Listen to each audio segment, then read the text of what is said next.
Hi friends, అందరికీ నూతన సంవత్సర శుభాకాంక్షలు. మా కాలనీలో ముగ్గులు అందరికీ చూపించేస్తాను చూడండి. చాలా టైం అయితే స్పెండ్ చేసి ముగ్గులు అయితే పెట్టుకున్నారు. ముగ్గులు చూడండి ఎంత బాగున్నాయో.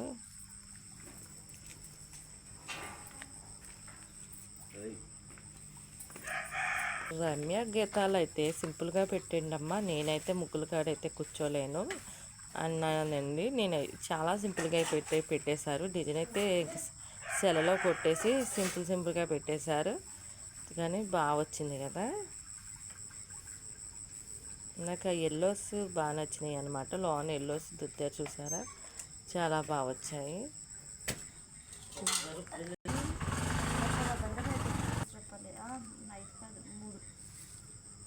మూడు రంగుల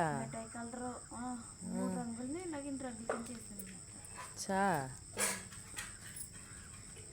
పసుపు మిఠాయి కలర్, ఆ మిఠాయి కలర్లో గ్రీన్ బ్లూ కలిపితే ఆ కలర్ వచ్చింది. ఏ రంగు వచ్చింది? అది నమ్మలికేసాను చూడు, చా ఆ కలర్ వచ్చింది. కానీ అలా ప్రింట్ కింద దిగిపోయింది. ఇది ఒక ఇంటికాడ ముగ్గు అండి. ముగ్గులు అయితే బాగా అంటున్నాయి కదా, సింపుల్గా. ఈ సంవత్సరం అయితే నేనైతే లేనన్నమాట. రమ్య వాళ్ళే చాలా కేటాయించేశారు ముగ్గురు. చూడండి భలేగా వచ్చేసినాయి కదా.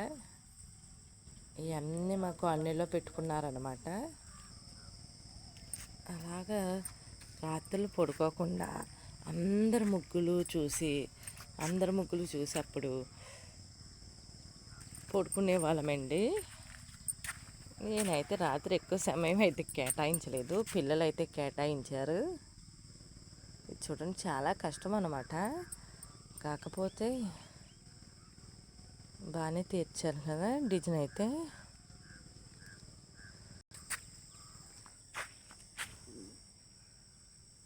ఇలాగా ముగ్గులు చూసే అలవాటు మీకు ఉందండి. మాకైతే చిన్నప్పటి నుంచి కూడా ముగ్గులు చూసే అలవాటు ఉంది. చిన్నప్పుడైతే మరీ అలా ముగ్గులు పెట్టేసి మా ఫ్రెండ్స్ మేము అందరం ముగ్గులు చూసుకుంటాకి వెళ్ళిపోయే వాళ్ళం అనమాట. చూడండి ఏ ముగ్గులు కాకుండా నెలగంట ముగ్గులు కూడా చాలా బాగా పెట్టారు కదా, చాలా బాగుంది. ఇలాగ సందుల్లో అయితే భలే నిండుగా ఉంటాయండి. ప్రతి సందులో కూడా ఇలాగ వేసేస్తారనమాట చక్కగానే. నాకు ఈ ముగ్గులు అయితే చాలా బాగా నచ్చాయండి. ఎక్కువ ఒక పెళ్లి పందిరిలాగా ముగ్గులు అయితే పెట్టేశారు, భలేగా ఉన్నాయి కదా. ఇంక తొక్కకోకుండా 3 రోజులైనా దాచుకుంటామన్నమాట. ఎప్పుడు కూడా 3 రోజుల వరకు ముగ్గులు తొక్కకోకుండా దాచుకోవాలని చూస్తాము.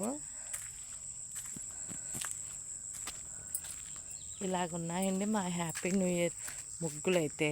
మీకు ఎట్లా కనిపించాయి? మీకు కూడా చూడటం ఇష్టమేనా? నాకైతే చిన్న కామెంట్ పెట్టండి ఫ్రెండ్స్.